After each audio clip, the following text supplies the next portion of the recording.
ఇతడు శక్తి కలిగిన వాడు, ఇతడు యేసు మన వీధిలోకి నా ముందుగా వస్తున్నాడు. కాబట్టి ఇతన్ని ఖచ్చితంగా మీట్ అవ్వాలి. పక్కన గుడ్డోడు, పక్కన కుంటోడు, పక్కన ఉన్న భిక్షగాళ్ళు అంటున్నారు, నోర్మీరా నోర్మే అరబాకు, అట్లాగా అంటున్నారు. కానీ ఆటంకాన్ని అధిగమించాలి. హల్లెలూయా.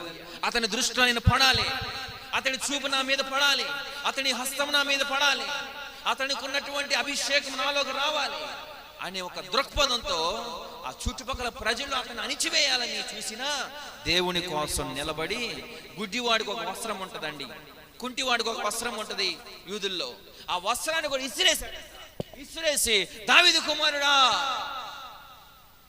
అని పలికాడు. దేవునికి స్తోత్రం కలుగును. వస్త్రం విసిరేశాడు. ఎందుకు తెలుసా? మరలా ఈ వస్త్రంతో నాకు పని లేదు, ఈ వస్త్రం నేను వేసుకో అవసరం లేదు. ఎందుకంటే నేను పిలిస్తే నా పిలుపు విని వచ్చేవాడు నా ముందు వెళ్తున్నాడు. ఎంతమంది జన సమూహం ఉన్నా, ఎన్ని ఆటంకాలు నా పక్షాన ఉన్నా సరే, నేను గనక పిలవగలిగితే నా పక్షాన ఉన్నాడు.